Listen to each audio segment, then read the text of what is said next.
মাননীয় স্পিকার, আপনাকে ধন্যবাদ।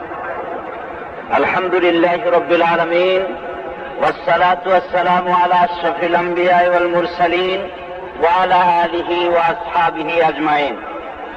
বিসমিল্লাহির রহমানির রহিম। আমার বক্তব্য রাখার আগে আমি একথা আরজ করতে চাই যে আমাকে 30 মিনিট সময় দেওয়ার কথা ছিল, কিন্তু সেই 30 মিনিট কিভাবে 20 মিনিট হলো আমার বোধগম্য নয়। আমার সময় আমি আপনাকে বলি, আমরা হিসেব করেছি এবং খুব ভালো করে হিসেব করে আপনাকে যে সময় দেওয়া হয়েছে এইটা অন দ্য জেনারেল সাইড। আপনি বক্তৃতা 20 মিনিট। 1997-98 অর্থ বছরে প্রস্তাবিত বাজেটের উপরে বক্তব্য রাখার সুযোগ দেওয়ায় আপনাকে ধন্যবাদ জানাচ্ছি। পৃথিবীর দ্বিতীয় বৃহত্তম মুসলিম দেশ বাংলাদেশের মাননীয় অর্থমন্ত্রী তিনি তার 52 পৃষ্ঠা বাজেট বক্তৃতার ভেতরে রবি ঠাকুরের উদ্ধৃতি সহ তিনি বিভিন্ন অর্থনীতিবিদ এবং দার্শনিকদের অন্তত 10টা উদ্ধৃতি পেশ করেছেন। আমি মাননীয় অর্থমন্ত্রীকে ধন্যবাদ জ্ঞাপন করতে পারতাম, মোবারকবাদ দিতে পারতাম যদি তিনি তার বক্তব্যের ভেতরে কোরআনে কারীম থেকে এবং রাসূলের হাদিস থেকে অন্তত 2-1টা অর্থনীতি বিষয়ক উদ্ধৃতি পেশ করতে পারতেন। মাননীয় স্পিকার, বিগত 25 বছর ধরে এই সংসদে বাজেট এসেছে, পেশ হয়েছে, পাশ হয়েছে। এবারও সেই একই গতানুগতিকতার ধারা বেয়ে বাজেট পেশ হয়েছে, আলোচনা এবং সমালোচনার পরে পাশ হবে। কিন্তু আমার প্রশ্ন হচ্ছে যে বাজেট কি মানুষের খাদ্য, বস্ত্র, শিক্ষা, চিকিৎসা, বাসস্থানের গ্যারান্টি দিতে সক্ষম হবে? কারণ হাদিস শরীফে এসেছে, লাইসা লি ইবনে আদমা হাক্কুন সিওয়া হাযিহিল খিসাল বাইতুন ইউসকিনুহু ওয়া সাওবা ইউআরি আওরাতাহু ওয়া জালফাল খুবজি ওয়াল মা। অর্থাৎ হাদিস শরীফে এসেছে, রাসূল করিম সাল্লাল্লাহু আলাইহি সাল্লাম বলেছেন, বসবাসের জন্য ঘর এবং শীত নিবারণের জন্য বস্ত্র, তার খাদ্য, শিক্ষা এবং চিকিৎসা এগুলি নাগরিকদের মানুষের অধিকার। এই অধিকার প্রদান করা, মৌলিক প্রয়োজন মেটানো, এটা দায়িত্ব হচ্ছে সরকারের। সেক্ষেত্রে বর্তমান বাজেট মানুষের মৌলিক চাহিদা পূরণে এক ব্যর্থ বাজেট। কারণ যে মহান আল্লাহ তাআলা আমাদেরকে ইসলামের অর্থনৈতিক বিধান পেশ করেছেন, এই বাজেটে আল্লাহ পাক ঘোষিত অর্থনৈতিক বিধান একটি বর্ণ উচ্চারিত হয়নি। যাকাত এবং ওসরের মতো ইসলামের বিরাট একটি নিয়ামত, একটি মৌলিক বিধান, যার সম্পর্কে মাননীয় অর্থমন্ত্রী একেবারেই পাশ কাটিয়ে গিয়েছেন। কিন্তু মাননীয় স্পিকার, কিয়ামতের দিন মাননীয় অর্থমন্ত্রী এবং তার সরকার আল্লাহ পাকের কাছে এ ব্যাপারে জবাবদিহি করতে গিয়ে পাশ কাটাবার নীতি অবলম্বন করতে পারবেন না। কারণ অর্থমন্ত্রী তিনি তার বাজেট বক্তৃতার ভেতরে সবচেয়ে পুঁজিবাদী শোষণের জঘন্যতম হাতিয়ার সুদের অঙ্ক কষেছেন এবং সুদের অঙ্ক কষে তার জাতির ঘাড়ের উপরে চাপিয়ে দিয়েছেন। আল্লাহ পাক এই সুদের হাত থেকে গোটা জাতিকে রক্ষা করুন। মাননীয় স্পিকার, এবার আমি 1997-98 অর্থ বছরের প্রস্তাবিত বাজেট নিয়ে কিছু কথা বলতে চাই। বিপুল করের বোঝায় ভারাক্রান্ত আওয়ামী লীগ সরকার তাদের রাজনৈতিক অঙ্গীকারের বাজেট জাতির ঘাড়ে চাপিয়ে দিয়েছেন। সরকার এখনো নয়া করের পরিমাণ সম্পর্কে সুস্পষ্ট কিছু বলেননি, কিন্তু কর যেভাবে সম্প্রসারিত করা হয়েছে তাতে সংশ্লিষ্ট বিশেষজ্ঞরা মনে করছেন বাজেটের নয়া করের পরিমাণ 1,500 কোটি টাকা ছাড়িয়ে যাবে। মাননীয় স্পিকার, বাজেট একটি বস্তুত এটি হচ্ছে একটি জটিল সাবজেক্ট, কিন্তু তা বোঝা আরো কষ্টকর হয়ে ওঠে যদি বাজেটের পরিসংখ্যানগুলি উল্লেখ করার ক্ষেত্রে চাতুরি ও লুকোচুরির আশ্রয় নেওয়া হয়ে থাকে। বর্তমান বাজেটে আসলে সেটাই করা হয়েছে। যেমন চলতি অর্থ বছরে জাতীয় প্রবৃদ্ধির হার বলা হয়েছে 5.7%। এটা বস্তুত অন্যান্য সব সেক্টরের প্রবৃদ্ধির গড় হিসেব, কিন্তু অর্থমন্ত্রীর বাজেট বক্তৃতায় অন্যান্য খাতের প্রবৃদ্ধির হিসাব তিনি দেননি। আর তাছাড়া আগামী অর্থ বছরে প্রবৃদ্ধির হার কত নির্ধারণ করা হয়েছে সেটাও অর্থমন্ত্রীর বাজেটে উল্লেখ করা হয়নি। চলতি অর্থ বছরের বার্ষিক উন্নয়ন কর্মসূচিতে আভ্যন্তরীণ সম্পদের পরিমাণ ধার্য করা হয়েছিল 47%। সেই লক্ষ্যমাত্রা পূরণ করা সম্ভব হবে কিনা সেটাও তিনি উল্লেখ করেননি। চলতি অর্থ বছরে দেশের পরিস্থিতি শান্ত এবং উন্নয়ন কর্মকাণ্ডের জন্য ছিল অনুকূল। তারপরও সরকার কেন বিভিন্ন ক্ষেত্রে লক্ষ্যমাত্রা অর্জন করতে পারলেন না, সে প্রশ্নের জবাবে বিজ্ঞ অর্থমন্ত্রী বাজেট বক্তৃতায় দেননি। চলতি বছরের সরকার প্রায় ১,৫০০ কোটি টাকা বিভিন্ন ব্যাংক থেকে ঋণ গ্রহণ করেছেন। এই ঋণের সঠিক পরিমাণ কত এবং কেন সরকারকে ঋণ গ্রহণ করতে হয়েছে সে কথা কিন্তু অর্থমন্ত্রীর ভাষণে নেই।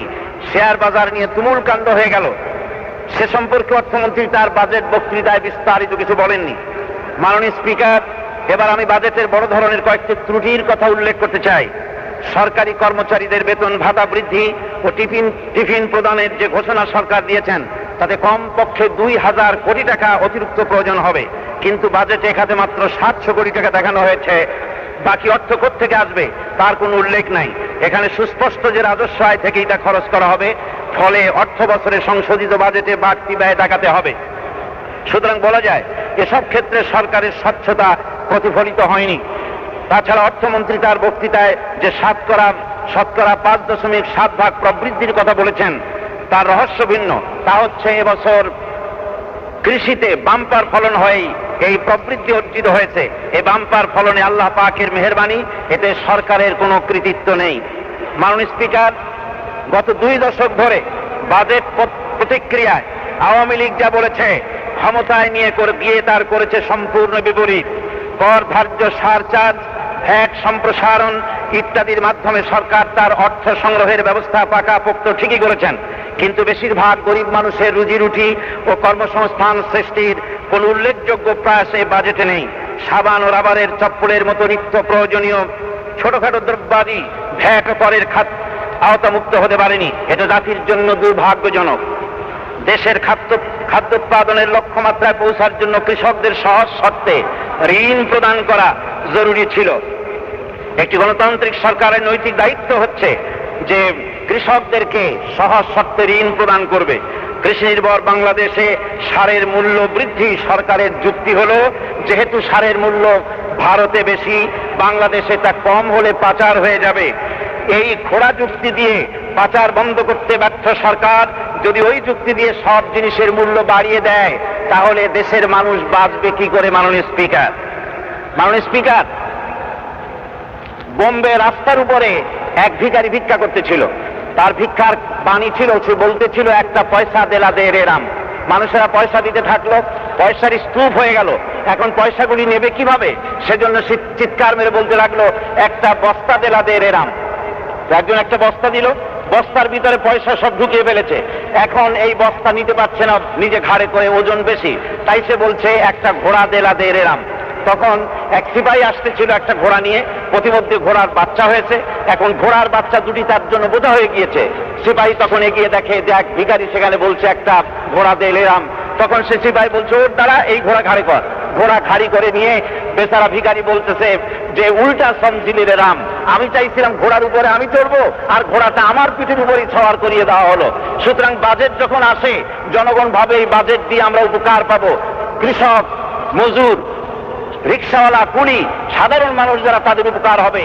এখন দেখা যাচ্ছে সেই উপকারের পরিবর্তে গোটা বাজেটটা শুধু ঘোড়া নয়, হাতির আকৃতি নিয়ে গোটা জাতির ঘাড়ের উপরে চেপে বসেছে। মাননীয় স্পিকার, শিক্ষা জাতির মেরুদণ্ড। এ ব্যাপারে আমি কিছু গুরুত্বপূর্ণ তথ্য আপনার মাধ্যমে দেশবাসীকে জানাতে চাই। দেশের প্রায় সকল মহলের চরম বাধা উপেক্ষা করে বর্তমান সরকার ডক্টর কুদরতে খোদা শিক্ষা কমিশন রিপোর্ট বাস্তবায়নের পথে এগিয়ে যাচ্ছেন। কুদরতে খোদা শিক্ষা কমিশন রিপোর্ট 1972 সনে 26শে জুলাই তারিখে তদানীন্তন প্রধানমন্ত্রী মরহুম শেখ মুজিবুর রহমান সাহেব 19 সদস্য বিশিষ্ট একটি কমিটি গঠন করেন কুদরতে খোদার নেতৃত্বে। সেই কমিটি পরের বছর তারা জানুয়ারি মাসে ভারত সফর করেন। দিল্লিতে এই 19 সদস্য বিশিষ্ট কমিটি 1 মাস থেকে ভারতীয় মুরব্বীদের নির্দেশে তারা যে সুপারিশমালা তৈরি করে বাংলাদেশে ফিরে আসেন, সেই নীতিমালা, সেই শিক্ষা কমিশন রিপোর্ট, সেই রিপোর্ট হচ্ছে বাংলাদেশ থেকে ইসলামী শিক্ষা ব্যবস্থাকে নির্মূল করার রিপোর্ট। এই রিপোর্টে বলা হয়েছে প্রথম শ্রেণী থেকে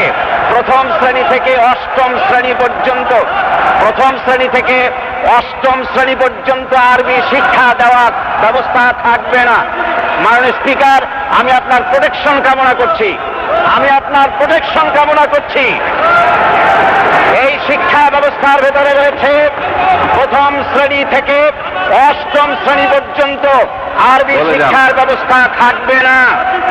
এর ভেতরে বলা হয়েছে যে ধর্মীয় শিক্ষা মাত্র নবম এবং দশম শ্রেণীতে 2 পিরিয়ড মাত্র থাকবে, তাও ঐচ্ছিক। বিগত 11ই জুন, আমি তথ্যভিত্তিক কথা বলছি, একটা অসত্য কথা আমি এখানে বলবো না। গত 11ই জুন তারিখে জাতীয় শিক্ষানীতি প্রণয়ন কমিটি তারা সাংবাদিক সাক্ষাৎ করেছিলেন। সাংবাদিকদের সামনে মত বিনিময় করতে গিয়ে শিক্ষামন্ত্রীর সামনে বুয়েটের শিক্ষক আসগার আলী সাহেব তিনি সেখানে বলেছেন ধর্ম শিক্ষার প্রয়োজন নেই। তিনি বলেছেন ধর্ম ব্যক্তিগত ব্যাপার, ধর্ম শিক্ষা যারা করে তারা মানুষ হত্যা করে।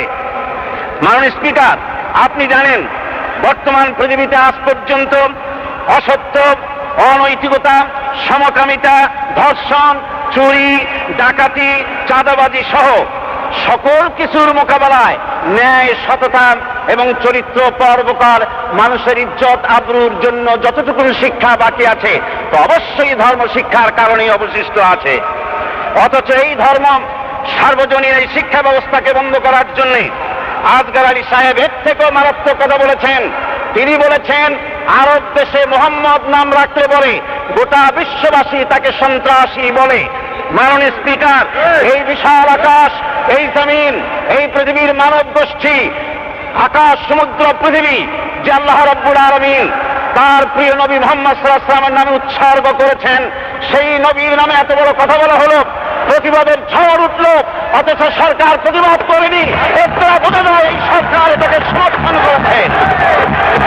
মাননীয় স্পিকার, ব্লাসফেমি ধরনের আমি আপনার মাধ্যমে গোটা দেশবাসীকে জানতে চাই, ব্লাসফেমি ধরনের আইন পাস করে এই ধরনের নাস্তিক মুরতাদদের ফাঁসি কামনা করি। মাননীয় স্পিকার, শিক্ষামন্ত্রী তিনি কমিটি গঠন করেছেন, জাতীয় শিক্ষানীতি প্রণয়ন কমিটি গঠন করেছেন। সেই কমিটিতে তিনি অযোগ্য, অনভিজ্ঞ, বিকৃত চিন্তার অধিকারী, নাস্তিক মুরতাদ ধরনের কিছু লোককে কমিটিতে নিয়েছেন। কিন্তু দেশ বরেণ্য শিক্ষাবিদ ডক্টর এবারি আমি প্রোটেকশন কামনা করি সদস্য, দেশ বরেণ্য মাননীয় সদস্য, শিক্ষাবিদ, চিন্তাবিদ, মাননীয় সদস্য, আমি ডক্টর আপনার কাছে অনুরোধ করব, ডক্টর শামসুল আলী, মাওলানা মঈনুদ্দিন খান, মাননীয় সদস্য, এই ধরনের লোককে পড়বো না কেন? মাননীয় সদস্য, মাননীয় স্পিকার, আপনি এই সংসদের বাইরে কারো সম্বন্ধে কোনো আমি তথ্যভিত্তিক কথা বলছি। একটা মিনিট, মাননীয় সদস্য, কোথাও যদি তথ্য ছাড়া হয় তাহলে আমি তার জন্য যে কোনো পরিস্থিতির মোকাবিলা করতে মাননীয় রাজি। সদস্য, মাননীয় স্পিকার, সংসদের বাইরে মাননীয় স্পিকার, কারো সম্বন্ধে কোনো কটূক্তি না করার জন্য আপনাকে অনুরোধ করা হচ্ছে, কটূক্তি করি নাই। কারণ আমি তাদের এই সংসদে আত্মপক্ষ সমর্থন করার কোনো সুযোগ নেই। শিক্ষা কমিশন রিপোর্টের ভেতরে, এই রিপোর্টের ভিতরে বাঙালি জাতীয়তাবাদ, সমাজতন্ত্র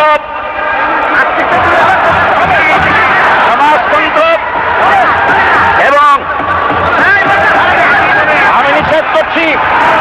মাননীয় স্পিকার, আমাকে রাজাকার বলা হয়েছে। বাংলাদেশে এমন কোন প্রধান সন্তান নাই আমাকে রাজাকার বলতে পারে। আমি 1973 সাল পর্যন্ত কোন রাজনৈতিক কর্মের কোন দলের নেতা কর্মী ছিলাম না। আমি রাজাকার নই, যদি কেউ প্রমাণ করতে পারে আমি তার জন্য 10 কোটি টাকার মানহানি কেস করব।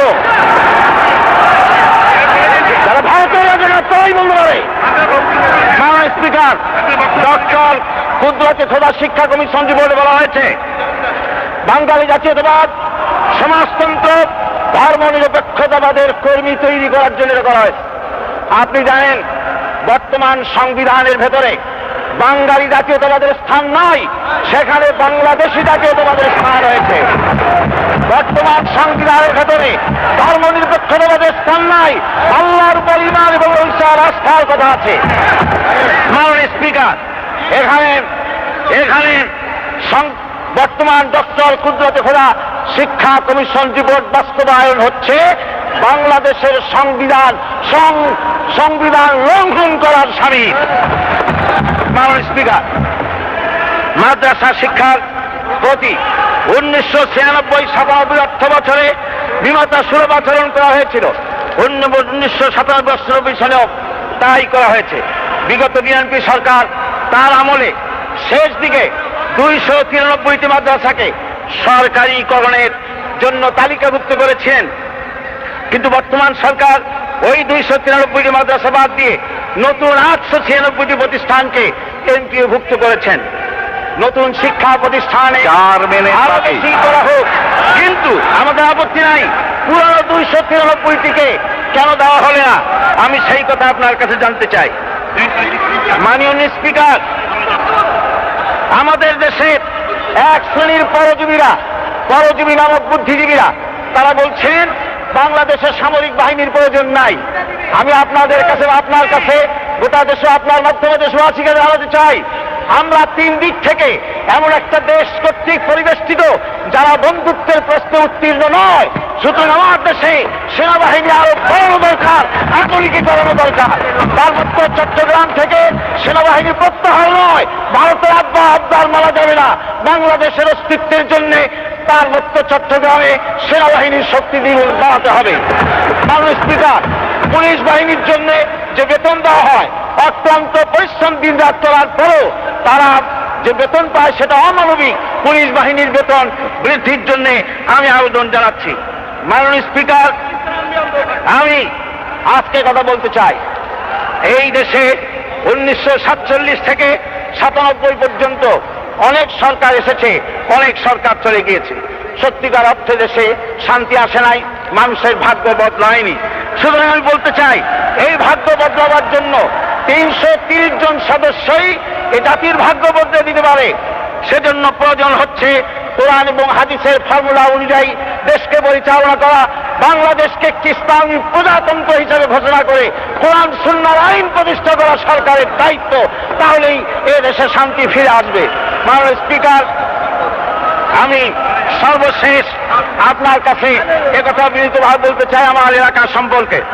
আমার এলাকা নাজিরপুরে বাগেরহাট এলাকার দয়াতানা নদী থেকে পানি এসে লবণাক্ত পানি দিয়ে আমার সেই এলাকার হাজার হাজার একর পানি জমিনের ফসল নষ্ট করে দেয়। সুতরাং সেখানে একটি সুইচ গেটের প্রয়োজন। দ্বিতীয়, নাজিরপুরে শহীদ জিয়া কলেজটাকে সরকারিকরণের জন্য আমি আপনার কাছে আবেদন জানাই। কলরম থেকে হুলারাত পর্যন্ত পচা নদীর তীরে সেখানে লক্ষ লক্ষ একর জমিনের ফসল নোনা পানি প্রবেশ করে নষ্ট হচ্ছে। সেই এলাকায় বাঁধ নির্মাণ করার জন্য আমি দাবি জানাই এবং এলাকার ভূমিহীন এবং নদী ভাঙনে ক্ষতিগ্রস্ত ব্যক্তিদের সাহায্যের জন্য দাবি জানাই। এরপরে পিরোজপুরের হাসপাতালটি আধুনিকায়ন করার জন্য আমি দাবি জানাচ্ছি। তারপরে পিরোজপুরবাসীদের ঢাকা আসার জন্য বিআরটিসি বাস প্রচলন করে যাতে করে পিরোজপুর এলাকার লোকেরা ঢাকা শহরে যাতায়াত করতে পারে, সেজন্য আপনার কাছে আপনার মাধ্যমে সংশ্লিষ্ট কর্তৃপক্ষের কাছে আবেদন জানাই। সর্বশেষ, পিরোজপুর হসপিটাল একটি জরাজীর্ণ হসপিটাল, এই হসপিটালটিকে আধুনিকায়নের জন্য আপনার মাধ্যমে সকলের কাছে আমি প্রস্তাব জানাচ্ছি, দাবি জানাচ্ছি। এছাড়া আমার পিরোজপুর শহরে কোনো অডিটোরিয়াম নাই, সামান্য 200-500 লোকও একত্রিত হয়ে কোনো প্রোগ্রাম করবে এমন কোনো ব্যবস্থা নাই। সুতরাং পিরোজপুরে একটি অডিটোরিয়াম নির্মাণের দাবি জানিয়ে আমি আমার বক্তব্য শেষ করছি। আপনাকে অনেক অনেক ধন্যবাদ। আসসালামু আলাইকুম রহমতুল্লাহ।